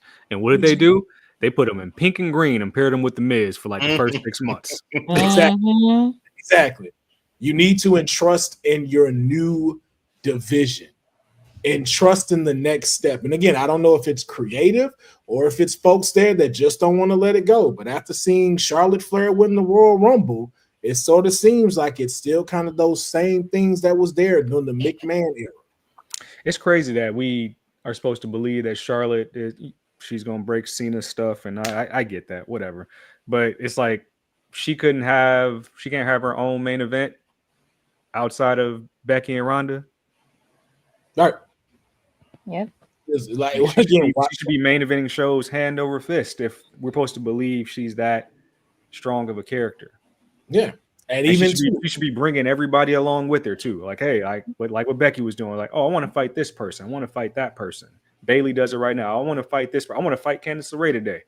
Yep. Like, we need more of that. More of, if you want to call them the elder statesmen of the women's division, just having dream matches, if you would. That's it. And again, so many less segments. Like, bro, I do not need to hear CM Punk speak 3 times on Monday Night Raw. I do not need to see Jacob Fatu. As much as I love Jacob Fatu, I do not need to see him multiple times on SmackDown. When you have enough of a roster to be able to fill that stuff. The fact that Chelsea Green just now got a match after becoming U.S. champ, and it's a qualifying match for the Elimination Chamber, which we knew she wasn't going to win. How are you turning your first U.S. Women's Champion into a jobber? That makes no sense to me. Same thing with Lyra. Like, why would you put her in a match against Bailey? No, why would you put? Honestly, I don't know why you run the Dakota match back so soon. So I think that puts the pressure on them strapping up Dakota. And then too, why is it not at a PLE? Why is it on Monday Night Raw? Why do you never feature these titles there? These are the things that you should be looking at. These are some of the things, if you're going to have your main titles go into PLEs, then let that close out the show. Yeah, Triple H lost a little bit of his black and gold touch, if you will. Yes, yeah. Yeah, and it's due to the favoritism and the money side. And that's why I say I'm not going to fully throw it on to him, because I know dollars matter. But you're missing a big point of the fact that it's been since Tampa that we've had women main event WrestleMania. Correct, and I could be wrong on that. But and if so, please correct me. But the last time I remember someone closing out the night was Bianca and Sasha. And we have not had that since. And that is a big issue, especially with all those women you have sitting back there. As much as I make fun of Natalya, you made Natalya the wrestling machine. That woman would put so many people over and tell so many dope stories, rather than me seeing Rhea beat Liv 800 times. And then you're not even letting Liv elevate wrestling-wise. Personality-wise, she did, but wrestling-wise. And now you've pinned Rhea into a corner because she seems unbeatable. And that no one is going to take this crown from her unless they cheat or get hurt. Yeah, in the UFC sense, Natty is like a gatekeeper. So your young talent should be feuding with her off top when they come to the main roster. Yeah. So, I don't know about that, Dylan, because I mean, if you saw the post Rumble when they was booing the hell out of Charlotte on Raw, I don't think they can use that as a main event for night one. It's not gonna close out night one. It's not gonna close. A championship is most of the close out night one, and for what it's seeming like too, it's gonna be the triple threat match with CM Punk, Roman Reigns, and Seth Rollins is gonna close out either night one or night two. If anything, Charlotte and Tiffy might open the show. So that means Rhea's going to face the winner of the chamber. The chamber, yeah. And the only two that's really viable is Roxanne and Bailey. Unless Bianca and them lose the belts. That's what I'm. Honestly, if you want a women's main event, it has to be Rhea and Bianca. Mm-hmm. But the build, man, but that's a short build for something that they've stayed away from for a long time. Yeah, it can work just because they strayed away from it and because of the fact that she had that she won it like that. But the problem is that you now have to build that week after week leading up to Mania. And because you got this Jade Cargill story lingering in the back, it really just falls off because Bianca's undefeated at Mania. Mm-hmm. Like that would be Rhea's mountain to climb. Yeah. So again, it's not that there's not people there to build stories. It's just the fact that y'all are not giving them a chance to do it. The fact that we have not had no specialty matches from any of the women. Yeah. And then we probably should get to a point where Money in the Bank should not be a PLE anymore. It should be Mania, and that way you can have a women's Money in the Bank instead of the Dre tournament for men and women. That way you have a showcase, especially match for them. And we might be getting to a point where there could be an all-women show somewhere during the week. They can at least pilot it. It can be just digital, kind of like how we have the deal with Twitter with Speed. You can do Facebook Watch like you did with the Mixed Match Challenge, and it'd be an all-women show. Honestly, swap out main event and call it Evolution. And it's a weekly thing. It's like where the women are dominate now. Build a whole thing just like NXT and let it come on Thursdays. And there you go. You're good to go. And it gets us to showcase that, and you can still see why they need to be looked at. Because I'm sorry, screwing over Io Sky the way they did, I'm like, that's ass. That was really messed up. That girl deserved to be in the chamber, and now y'all giving her a match Monday night after Elimination Chamber. I'm like, yo, that is WrestleMania bound at best, and y'all doing it on Monday Night Raw. Are we to a point where they have to put matches like that on TV to keep you around for 3 hours? Because I don't know if they have to for Netflix. I've for noticed Netflix. that they're doing that for Netflix. Just like every town they go to, they have some celebrity or athlete in the crowd that they pan to. I think that's special for Netflix for now. But I don't think you can do squash matches anymore. Really? Could you get away with doing squash matches? No, you can, but the thing is, it's like there's a lot of shit you're not focusing on. Like it's been 2 months since Braun Breaker's been in a match. How is your intercontinental champion? Yeah. How's your intercontinental champion not focused and he's in the crowd during Monday Night Raw? You gotta strip that title off of him. No, he hasn't defended it. We gotta strip that title off of him. Yeah, but it's like make him the focal point. It's not like he's not going to put on. Point. That used to be the thing. Defend or vacate. Yeah, and it's like, yo, y'all not even letting these people defend. It's like, yo, I like seeing the whole Gunther and Jay thing, but it's like I don't need to see the World Heavyweight Championship defended on Raw, nor do I need to see the Women's Championship defended on Raw. Because if that's the case, do the WWE Championship on SmackDown, but you're not gonna do that. See, they can learn. It sucks because they can learn a lot from NXT's format, where it's like nobody's on the show weekly. It's like every other week. It's like I'm on weeks 1 and 3, you on weeks 2 and 4. So like, and this is just an example I'm gonna throw out there. I love Penta. We don't need Penta every week. Because we gotta let somebody else get that FaceTime in there too. We can let Braun run for a week, stuff like that. That way you're building it to where they eventually clash. Same with Gunther. Like you can do things in offsetting weeks so you can tell more stories. And again, all of these cats can get vignettes on the weeks that they not there. Because the fact that I can't remember the last time Karrion Kross been in a match, but he doing promos. He was doing a promo with Sami Zayn.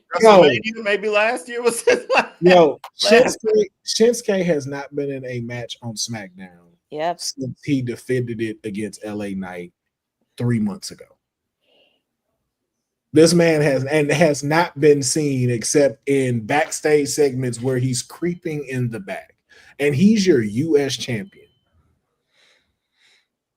What kind of, and so we see and to exchange him for what? To see Jacob 3 times on We gotta get rid of SmackDown? the U.S. Championship. I'm just gonna start that right now. At this point, And again, We gotta get rid of the U.S. Championship and bring back the hardcore or the European. because that US America ass right now. We yeah, if Ludwig wins, he needs to bring back the European title. Ludwig need to bring He should. back the European title. That would be Hell, great. even bring back the fucking light heavyweight championship. Give it to Carmelo Hayes. Oh yeah, the light heavyweight champion. Yeah, so then that way dudes like Santo Escobar really get to shine. Yeah, that was a mistake when they did that in NXT. When they had the cruiser and they merged it with the North American with Santos and Melo. Yeah, that was perfect for them to have another title. But now we have the Heritage Cup, which still hasn't caught on with the stateside. Yeah. That's what I'm just like. It's so much there. I just think it's the fact of you're trying to appease bringing in a new audience. And so you want to keep using your big pieces. And it's like, I get that. But you have a lot of potential there that can really build that you're just not using. Like, again, I know Selena Vega is probably this small, but there is a huge following behind her that y'all are ignoring. And even from a money standpoint, there are hundreds of millions of dollars y'all are missing out on not utilizing her. From the video game standpoint, from the anime standpoint, the fact that we have not had a sponsored match by Crunchyroll is ridiculous. The fact that y'all haven't worked it to where she's a voice on Dragon Ball Z, you missing out on so much money. So much. But it is 5:00. And SmackDown, we have no idea what's going on. I'm sorry for running it over. You know what happens when they give me the helm. But this was just a topic that I thought should be talked about. So let's go ahead and wrap this up. Courtney, please let them know where they can follow and support you. They can always find me here every Monday, Wednesday, and Friday on WWT Live. You know, Wednesday, I do my watch along for Dynamite every Wednesday. You get to hang with me and go through the play-by-play for Dynamite. You can also follow me on all my socials at CourtneyNJ11, where if you didn't, my reaction on my client Tony Storm making history, I posted that on my reaction. So feel free to check me out on all my social channels. Yes, indeed. Dion, please let them know where they can follow and support you. Yeah, All-Star Fandom Show on TikTok and Instagram, and over on YouTube as well. Finishing out our February Fandom of Love series, and then next 1 month is our brackets for fandoms, sort of a little March Madness thing. And then we got Daredevil dropping next month too, so we'll be doing recaps. We'll be doing recaps and stuff. I think March 4th. March 4th is when it starts. We'll be First doing. I didn't know that. Yeah, reviews and recaps for that. After, if y'all want to hop on, just let me know. That's in the link. Do that because I ran through that Cobra Kai last week.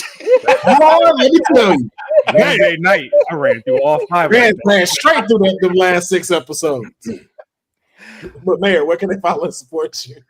I don't want to be followed on my socials. If you guys know the socials, you do the thing. But you can follow my tag team partner at _J Della. Send him all your hate mail.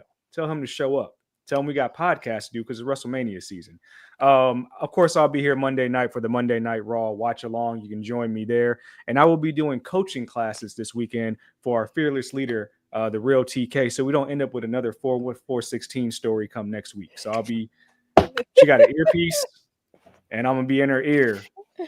You'll be all weekend letting her know what to say in her encounters. So follow our journey on Instagram. Yes.